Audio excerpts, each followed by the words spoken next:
श्रोते हो, आता आपण ऐकणार आहात नांदेड जिल्ह्याचं वार्तापत्र. नांदेड जिल्ह्यातल्या 27,77,000 मतदारांच्या विशेष सखोल पुनरीक्षणास प्रत्यक्ष सुरुवात. नांदेड इथल्या राष्ट्रीय महामार्गाची केंद्रीय पथकाकडून पाहणी आणि जिल्हाधिकारी कार्यालयात महिला शेतकऱ्यांसाठी मदत कक्ष स्थापन. या आणि इतर घडामोडींविषयी आमचे वार्ताहर अनुराग पोळे यांनी पाठवलेली ही माहिती. नांदेड जिल्ह्यात 30 जूनपासून विशेष सखोल पुनरीक्षण कार्यक्रम सुरू झाला आहे. मतदान केंद्रस्तरीय अधिकारी मतदारांच्या प्रत्यक्ष घरोघरी भेट देऊन मतदारांची पडताळणी करत आहेत. जिल्ह्यात 27,77,073 मतदारांची बीएलओ मार्फत पडताळणी केली जाणार आहे. या मोहिमेसाठी घरी येणाऱ्या बीएलओंना सहकार्य करावं असं आवाहन जिल्हाधिकारी राहुल कर्डिले यांनी केलं.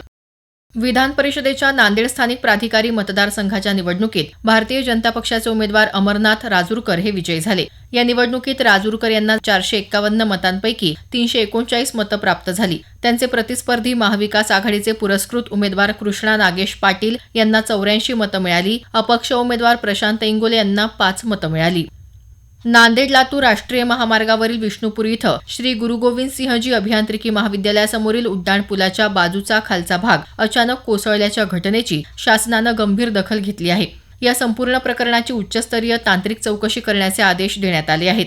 दिल्लीवरून आलेल्या 4 सदस्यीय समितीनं या पुलाची पाहणी केली. उड्डाणपुलाची संरचनात्मक स्थिरता तपासून आवश्यक त्या उपाययोजना तातडीनं राबवण्याचे निर्देश त्यांनी संबंधित विभागाला दिले. 12 जुलैपर्यंत नांदेड परिमंडलात कृषी ग्राहक वगळता इतर सर्व वर्गवारीतील लघुदाब व उच्चदाब श्रेणीतील 3,06,218 ग्राहकांना स्मार्ट मीटर बसवण्यात आले आहेत. स्मार्ट वीज मीटर पूर्णतः सुरक्षित असून ते अत्याधुनिक तंत्रज्ञानावर आधारित आहे. त्याद्वारे ग्राहकांना अचूक आणि वेळेवर वीज बिल देणं शक्य होत आहे. राष्ट्रीय महिला आयोगाच्या अध्यक्षा विजया रहाटकर यांच्या आदेशानुसार नांदेड जिल्हाधिकारी कार्यालयात महिला शेतकऱ्यांसाठी मदत कक्ष स्थापन करण्यात आला आहे. 12 जुलै रोजी नांदेडमध्ये झालेल्या बैठकीत महिला सक्षमीकरण अनुषंगानं महिलांच्या विविध समस्या, सुविधांची उपलब्धता, उद्भवणाऱ्या अडचणी आणि करावयाच्या उपाययोजनांच्या अनुषंगानं चर्चा करण्यात आली. या मदत कक्षात महिला शेतकऱ्यांच्या मदतीसाठी एक महिला नायब तहसीलदार, विधी अधिकारी, सहाय्यक महसूल अधिकारी आणि महसूल सहाय्यकाची नियुक्ती करण्यात आली आहे. नांदेड जिल्हा परिषदेत प्रशासन अधिक गतिमान, पारदर्शक आणि पेपरलेस करण्याच्या उद्देशानं सर्व विभागांनी आता ई-ऑफिस प्रणालीद्वारेच फाईल आणि टपाल व्यवहार करावेत असं आवाहन मुख्य कार्यकारी अधिकारी तथा प्रशासक महेश पाटील यांनी केलं आहे. या अनुषंगानं जिल्हा परिषद आस्थापनेतील सर्व अधिकारी आणि कर्मचाऱ्यांचे शासकीय ईमेल आयडी तयार करण्यात आले आहेत. ई-ऑफिस प्रणालीच्या प्रभावी अंमलबजावणीसाठी यापूर्वी जिल्हा आणि तालुका स्तरावरील अधिकारी कर्मचाऱ्यांना प्रशिक्षण देण्यात आलं.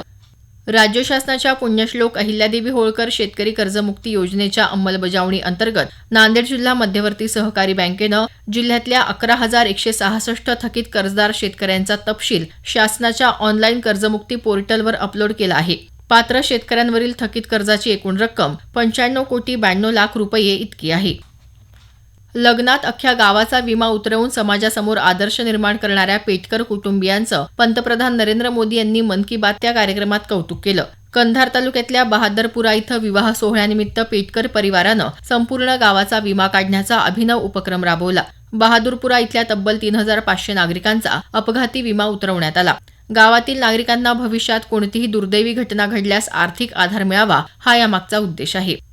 नांदेड जिल्हा आणि महानगरपालिका क्षेत्रात 11 जुलैपासून जागतिक लोकसंख्या दिन सप्ताह राबवण्यात येत आहे. यावर्षीच्या मोहिमेसाठी केंद्र आणि राज्य शासनातर्फे 2 जन्मात अंतर, कुटुंब सुदृढ निरंतर हे मुख्य घोषवाक्य निश्चित करण्यात आलं आहे. 18 जुलैपर्यंत चालणाऱ्या या सप्ताहामध्ये पुरुष आणि महिलांसाठी सुरक्षित नसबंदी शस्त्रक्रिया आणि आपत्कालीन सेवांसह समुपदेशनही केलं जात आहे. एकल महिला धोरणासाठी नांदेडमध्ये जिल्हास्तरीय कार्यशाळा जिल्हाधिकारी राहुल कर्डिले यांच्या अध्यक्षतेखाली घेण्यात आली. एकल महिलांच्या सामाजिक, आर्थिक, शैक्षणिक आणि कायदेशीर सक्षमीकरणासाठी राज्य शासनाकडून स्वतंत्र एकल महिला धोरण तयार करण्यात येत आहे. हे धोरण अधिक व्यापक, लोकाभिमुख आणि वास्तवाधिष्ठित व्हावं यासाठी सर्व संबंधित घटकांनी आपले अभिप्राय, सूचना आणि प्रस्ताव लवकरात लवकर नोंदवावेत असं आवाहन जिल्हाधिकाऱ्यांनी केलं आहे. केंद्र शासनाच्या नशामुक्त भारत अभियानांतर्गत 17 ते 26 जून या कालावधीत नांदेडमध्ये स्वामी रामानंद तीर्थ मराठवाडा विद्यापीठात नशामुक्त सप्ताह साजरा करण्यात आला. या सप्ताहात विविध जनजागृतीपर उपक्रम घेण्यात आले. विद्यार्थ्यांना नशामुक्त राहण्याची सामूहिक शपथ देण्यात आली. नांदेड जिल्ह्याचं वार्तापत्र आताच आपण ऐकलं. या वार्तापत्राचे लेखक होते अनुराग पोळे. जिल्हा वार्तापत्राचा हा कार्यक्रम आकाशवाणी छत्रपती संभाजीनगर केंद्राच्या प्रादेशिक वृत्त विभागानं सादर केला.